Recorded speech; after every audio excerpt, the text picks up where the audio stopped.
नमस्कार. लग्नानंतर होईलच प्रेम या मालिकेच्या आजच्या भागामध्ये मी तुम्हा सर्वांचे अगदी मनपूर्वक स्वागत करते. आजच्या भागामध्ये आपल्याला पाहायला मिळतं मानिनीताई आता काव्याला काळी साडी ओटीत देतात आणि त्यासोबत हलव्याचे दागिनेही. आता पार्थ आणि काव्या दोघंही मानिनीताईंचे आशीर्वाद घेतात. तर त्याचवेळी मागून येऊन कोणीतरी मानिनीताईंचे डोळे बंद करतं. आता मानिनीताई स्पर्शातूनच ओळखतात की तो आपला मुलगा युग आहे. मानिनीताई म्हणतात, युग अरे तू? तर युग म्हणतो, म्हणजे तू ओळखलंस? आई अगं का आहे, मी तुला सरप्राईज द्यायचं ठरवलं. तर आता मानिनीताई म्हणतात, अरे युग तू येऊनच एवढं मोठं सरप्राईज दिलेस, अरे येण्याअगोदर तू कळवलं नाही आहेस, प्रत्येक वेळी असंच करतोस गजडे, आणि तू असं अचानक कसं आलास? तर आता युग म्हणू लागतो, आई अगं सण आहे म्हटल्यावर यावंच लागणार ना. मानिनीताई म्हणतात, हो तर आज तर मी खरंच खूप खुश आहे. युग म्हणतो, पण मला आई एक सांग की मी असं अचानक आल्यामुळे तुला खरंच आनंद झालाय का?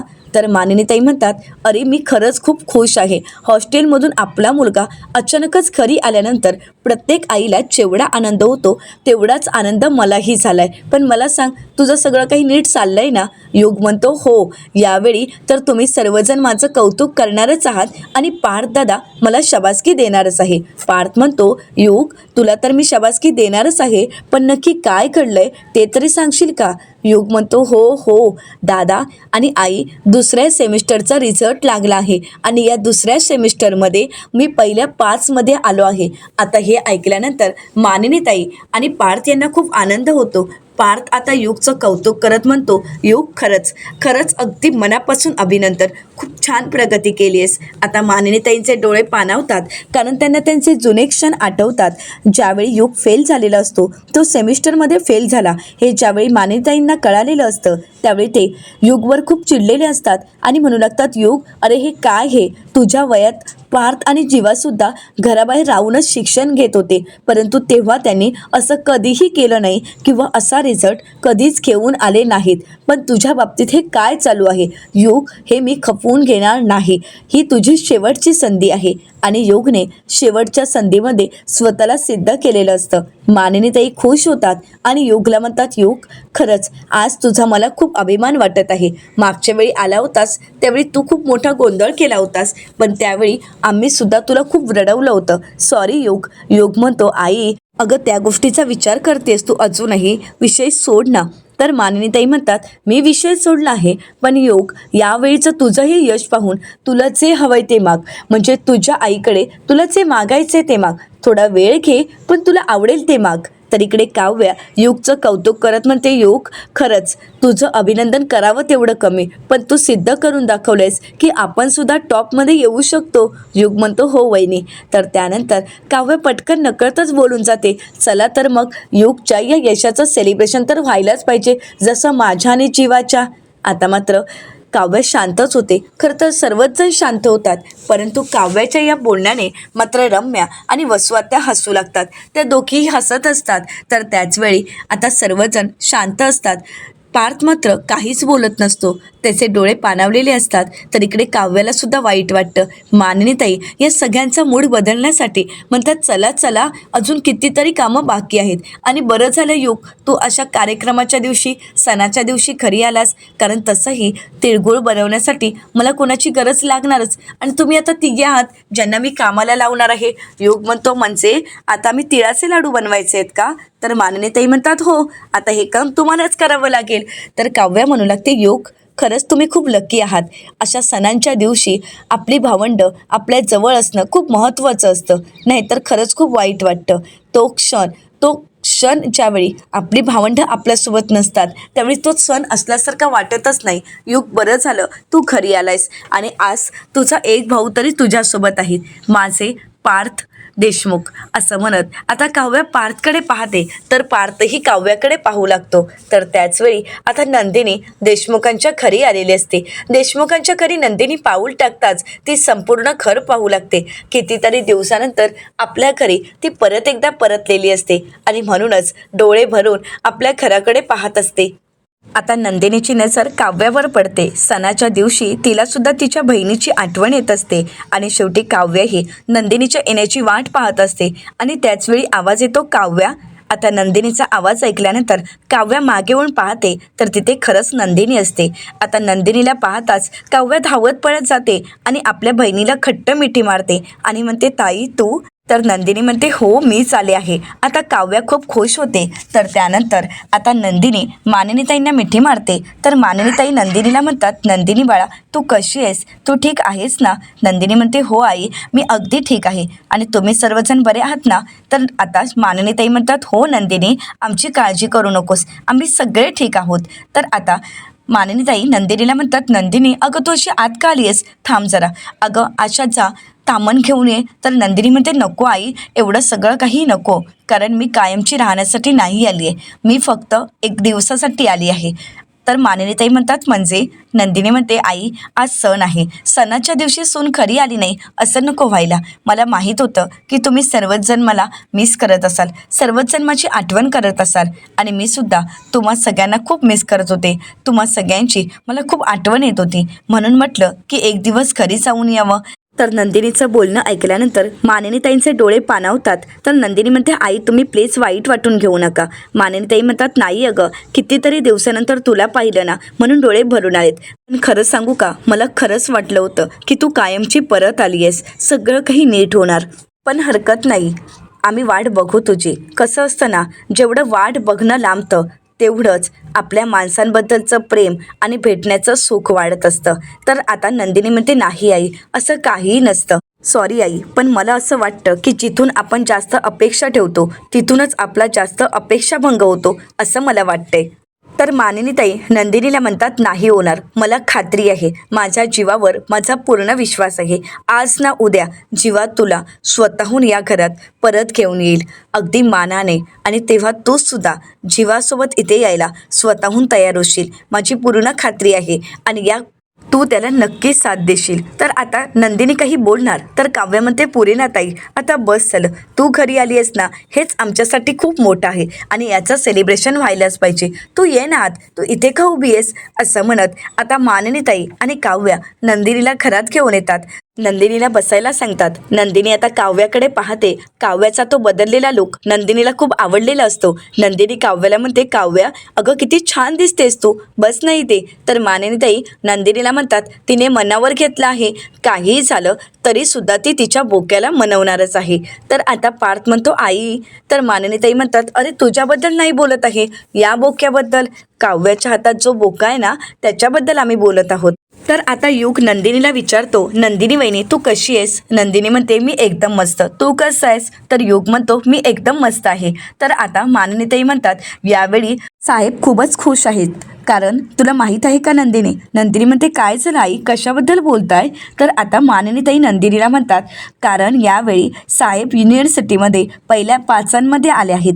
आता हे ऐकल्यानंतर नंदिनीला सुद्धा आनंद होतो. नंदिनी म्हणते, काय म्हणताय आई? खरंच खरंच खूप आनंदाची बातमी आहे. युग तुझं खरंच खूप अभिनंदन. आता आशाताई नंदिनीसाठी पाने घेऊन येतात. तर नंदिनी आशाताईंना म्हणते, आशाताई कशा आहात तुम्ही? आशाताई म्हणतात, मी मस्त. नंदिनीताई तुम्ही कशा आहात? नंदिनी म्हणते, मीही एकदम ठीक आहे. तर आशाताई म्हणतात, खरंच तुम्हाला पाहून खूप आनंद झाला. खरंच सांगू का, मी खरंच तुम्हाला मिस करत होते, मला रोज तुमची आठवण यायची. नंदिनीमध्ये मलाही तुम्हा सगळ्यांची तितकीच आठवण यायची आणि आज तुम्हा सगळ्यांना भेटून खरंच खूप बरं वाटलंय. तर आशाताई म्हणतात, बरं नंदिनीताई मी तुमच्यासाठी चहा बनवून घेऊन येते. असं म्हणत आशाताई तिथून निघून जातात. आता नंदिनी गुळपोळींचा डबा काढते आणि मानिनीताईंना म्हणू लागते, आईने तुम्हा सगळ्यांसाठी गुळपोळी दिली आहे. आणि त्यानंतर नंदिनी आता पार्थला विचारते, पार्थ तुम्ही कसे आहात? तर पार्थ म्हणतो, मी मस्त आहे. तुम्ही कशा आहात नंदिनी? तर नंदिनी म्हणते, मीही मस्त. तर आता नकळतच पार्थ विचारतो, आणि जीवा? आता मात्र नंदिनी थोडी थांबते आणि म्हणू लागते, ते पण अगदी ठीक आहेत, खूप मस्त आहेत. आता हे ऐकल्यानंतर मुद्दामून रम्या या सगळ्यामध्ये त्रास देण्याचा प्रयत्न करते आणि म्हणू लागते, खरंच नंदिनी तू बोलतेस ते खरं आहे का? जीवा अगदी ठीक आहे का? नाही म्हणजे मी एवढ्यासाठीच विचारते की आम्ही जो सोशल मीडियावर माणूस पाहतोय तो कोणी वेगळा आहे का? म्हणजे बाहेर आंघोळ करणारा, घराबाहेर उन्हात राहणारा. आता रम्या मुद्दामहून नाटक करत नंदिनीला त्रास व्हावा यासाठी बोलू लागते की हो तो बाहेर आंघोळ करतोय, पण जीवा बरा आहे. आई तुला कळतंय का? तो अश्विनच्या डब्यातलं जेवतोय, पण जीवा बरा आहे. आता मात्र नंदिनीला वाईट वाटतं. ती शांत खाली मान घालून बसून असते. तर रम्या त्या संधीचा फायदा घेत पुढे म्हणते, आई अगं तुला माहीत आहे का, जीवाला त्या रिक्षात नीट झोपताही येत नाही, पाय आपले नीट ठेवताही येत नाही, थंडीत कुडकुडत झोपत असतो, तरी सुद्धा जीवा बरा आहे. आता मात्र मानिनीताई नंदिनीकडे पाहतात, त्यांनाही खूप वाईट वाटत असतं. तर रम्या नंदिनीला बोलते, बरोबर बोलतेय ना मी. तर आता रम्याला वसुआत्या म्हणतात, रम्या अगं हे काय बोलतेस तू, तुला माहीत आहे का, जीवा हे सगळं काही करतोय, म्हणूनच तर ही नंदिनी इथे येऊ शकली ना. आता मात्र नंदिनीला खूप वाईट वाटतं, यांचे टोमणे काही संपत नसतात आणि या सगळ्यामुळे नंदिनीला खूप त्रास होत असतो. आता वसुआत्या नाटक करत मानिनीताईंना म्हणतात, पण मानिनी खरंच पार्थ आणि नंदिनीचं कौतुक करावं तितकं कमी. म्हणजे बघ ना, जीवा आणि काव्या यांनी एवढी मोठी गोष्ट लपवून ठेवली, एवढं मोठं सत्य त्यांच्या समोर आलं, परंतु या दोघांनीही त्यांना मोठ्या मनाने माफ केलं. खरंच यांचं मन किती मोठं आहे ना मानिनी, मला तर कमाल वाटते या दोघांचीही. आता मात्र इथे नंदिनी आणि पार्थ शांतच असतात. वसुआत्या त्यांना खूप काही बोलत असतात, परंतु दोघंही काहीच प्रत्युत्तर देत नसतात. आता वसुआत्या नंदिनी आणि काव्याला टोमणे मारत असतात आणि हे सगळं काही मानिनीताईंना अजिबातच आवडलेलं नसतं आणि म्हणूनच मानिनीताई म्हणतात, ताई. तर आता रम्या म्हणू लागते, पण कसं आहे ना आई, ज्यावेळी सर्वजण एकाच खाली येतील, एकाच ठिकाणी राहतील, तेव्हा मात्र ते सगळं काही त्यांना आठवेल. म्हणजे ते फोटो, ती फ्रेम, तो काढलेला टॅटू, ते सगळे काही क्षण आठवतीलच ना. मग या सगळ्यांना हे सगळे काही क्षण आठवल्यानंतर तर वसुआत्या म्हणतात, हो ग, हे तर मी विसरूनच गेले होते. असं म्हणत वसुआत्या आणि रम्या काव्या आणि नंदिनीला त्रास देण्याचा प्रयत्न करत असतात आणि हे मात्र मानिनीताईंना अजिबातच आवडलेलं नसतं. आता मानिनीताई चिडतात आणि म्हणू लागतात, रम्या अगं तुझं काय चाललंय. आता मानिनीताई पुढे काही बोलणार, परंतु नंदिनी त्यांना शांत करते आणि म्हणू लागते, आई तुम्ही शांत व्हा. असं म्हणत आता या दोघींनाही धडा शिकवण्यासाठी नंदिनी सज्ज झालेली असते. आता नंदिनी उठते आणि वसुआत्यांच्या समोर येते आणि म्हणू लागते, वसुआत्या कसं असतं ना, देशमुखांच्या घरातील संस्कार तुम्हा सगळ्यांना अजून समजलेत नाही आहेत, पण खरं सांगू का, या घरातली एक गोष्ट मात्र मला आवडली आहे, ते म्हणजे घरातील प्रत्येक व्यक्तीला समान न्याय. मग तो मुलगा असू देत किंवा मग ती सून असू देत, परंतु त्यांच्या चुकीची शिक्षा ही त्यांना समान पद्धतीनेच दिली जाते. आणि ही गोष्ट तुम्हाला अजूनपर्यंत लक्षात आली नाही आहे का. म्हणजे बघा ना, माझं आणि पारचं लग्न ठरलं होतं, आमच्याही भेटीगाठी व्हायच्या, आमच्याही लग्नाची स्वप्न या घरातील प्रत्येकाने पाहिली होती.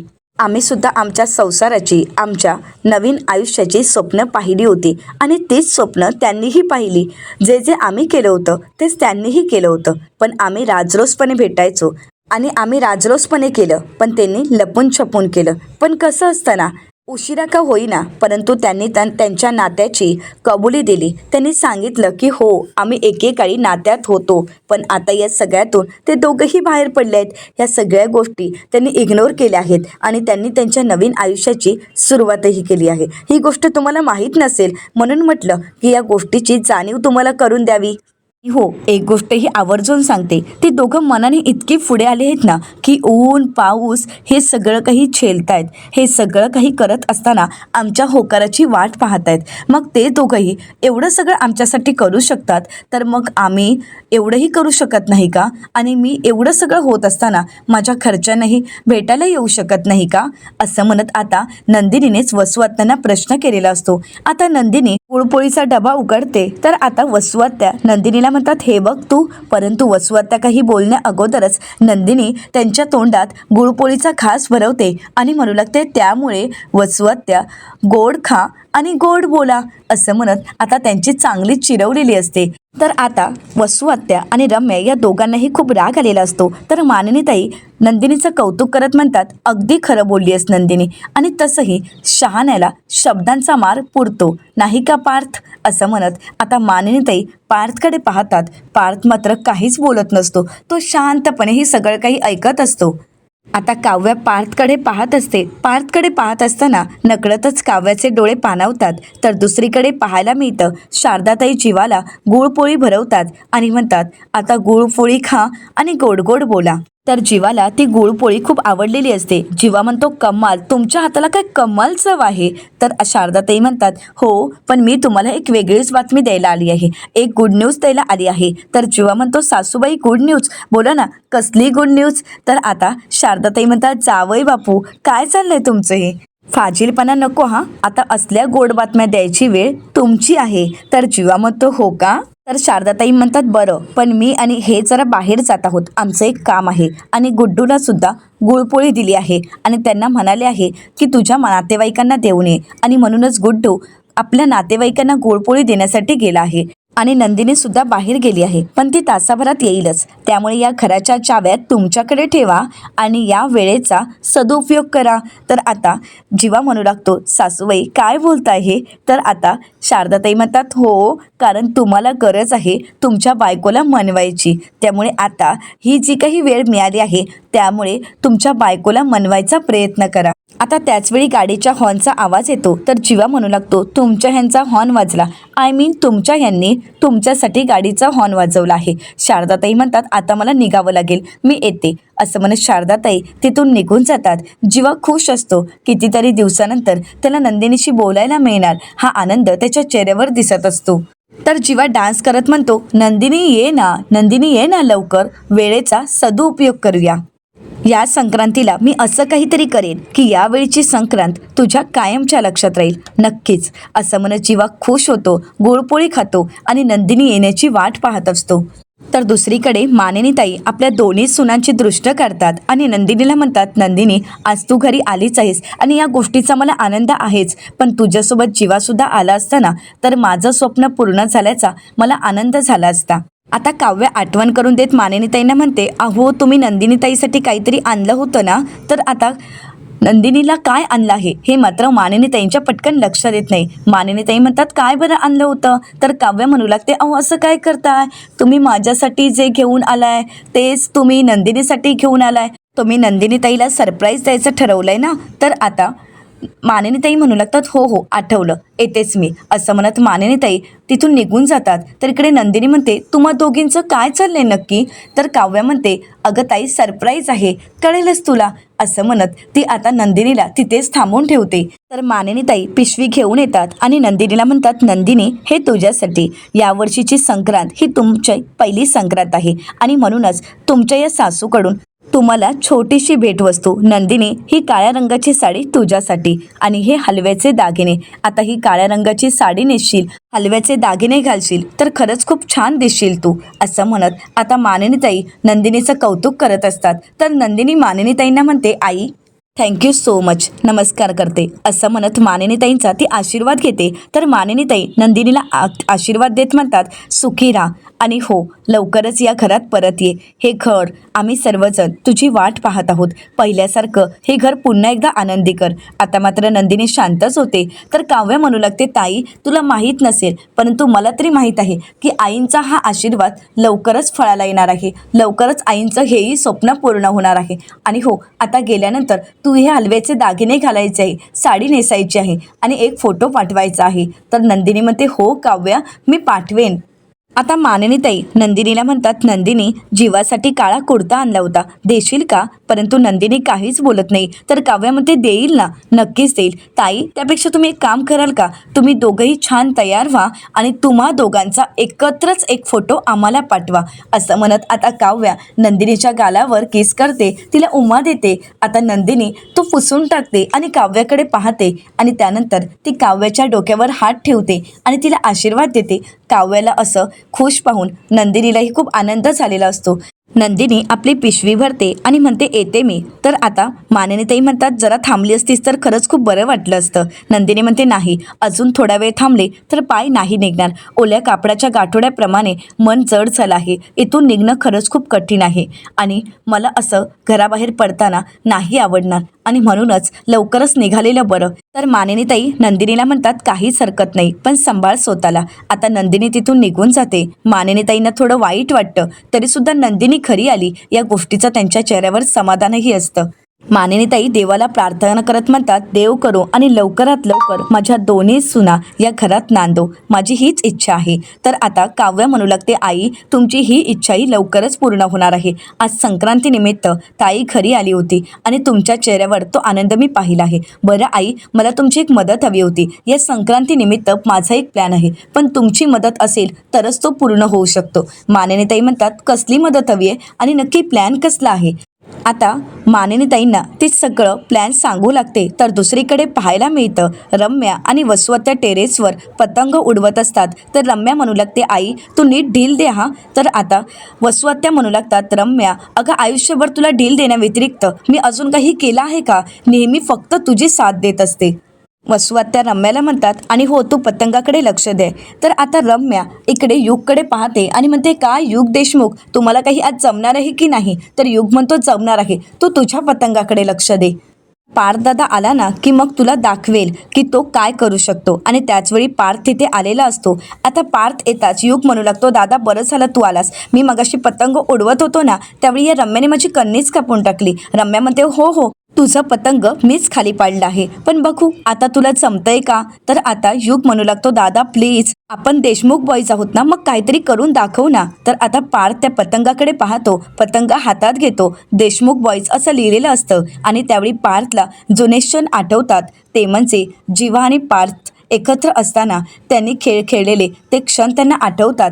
तर पार्थला पुढे आठवतं ते म्हणजे आपल्या भावंडांचं एकमेकांसाठी आत्तापर्यंत असणारं प्रेम, एकमेकांना दिलेली साथ आणि एकमेकांनी केलेली मजा, एकमेकांसाठी दिलेला वेळ, हे सर्व क्षण त्यांना आठवत असतात. तर पार्थला आठवतं ते जीवाचं बोलणं, पाणीपुरीची लावलेली शर्यत. त्यामध्ये जीवा म्हणालेला असतो, बघू आता देशमुखांची मुलं जिंकतायत की देशमुखांच्या सुना. आणि त्यावेळी आता ह्या सगळ्यामध्ये विक्रमही त्यांना साथ देत असतात. तर हे सर्व क्षण ज्यावेळी पार्थला आठवतात त्यावेळी आपल्या भावाच्या चेहऱ्यावर आनंद यावा यासाठी पार्थ आता पतंग उडवायला तयार झालेला असतो. तर युग विचारतो, काय झालंय दादा, तू का कुठे हरवलायस नक्की? तर पार्थ म्हणतो, नाही नाही मी कुठेही हरवलो नाहीये.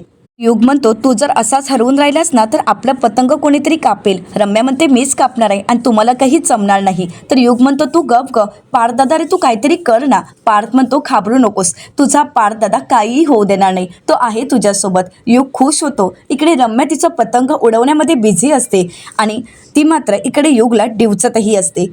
तर दुसरीकडे पाहायला मिळतं नंदिनी आता मोहितेंच्या घरी परत येते आणि ती जीवाला शोधू लागते. परंतु जीवा मात्र तिला कुठेच दिसत नसतो. नंदिनी म्हणू लागते, जीवा नक्की कुठे गेले आहेत? हे रिक्षातही नाही आहेत, मग कुठे असतील? तर त्याचवेळी घरातून जीवाचा आवाज येतो. जीवा मोठ्यानेच म्हणतो, आज मैं ऊपर आसमान नीचे. आणि त्याचवेळी नंदिनी मागे येऊन पाहते तर जीवा बाल्कनीत असतो. आणि जीवाकडे पाहून नंदिनीला मात्र राग आलेला असतो. आता जीवा घरात कसा गेला हे मात्र नंदिनीला माहीत नसतं. तर येणाऱ्या पुढील भागामध्ये आपल्याला पाहायला मिळतं युग पार्थला म्हणू लागतो, दादा काप रम्याचं पतंग काप. परंतु त्याचवेळी रम्याचं पतंग कापलं जातं पण हे काही पार्थने कापलेलं नसतं. म्हणून पार्थ म्हणू लागतो, रम्याचं पतंग कोणी कापलं? तर त्याचवेळी तिथे काव्या येते आणि म्हणू लागते, मी. आता काव्या खूप छान तयार होऊन गॉगल लावून आलेली असते. तर आता पार्थ तिच्याकडे पाहतच बसतो. तर काव्या म्हणते, अहो देशमुख माझ्याकडे काय पाहताय, तिकडे पतंगाकडे बघा की. असं म्हणत ती आता डोळा मारतच पार्थकडे पाहते. आता या संक्रांतीच्या निमित्ताने पार्थ आणि काव्या यांच्यातील नातं घट्ट होईल का हे पाहणं अतिशय रंजक ठरणार आहे. मित्रांनो, अशाच मालिकांचे नवनवीन अपडेट पाहण्यासाठी चॅनलला नक्कीच सबस्क्राईब करा. आजचा हा व्हिडिओ तुम्हाला कसा वाटला हे कमेंट करून नक्कीच कळवा. आजचा हा व्हिडिओ आवडला असेल तर व्हिडिओला लाईक करायलाही विसरू नका. व्हिडिओ पाहिल्याबद्दल तुम्हा सर्वांचे अगदी मनपूर्वक धन्यवाद.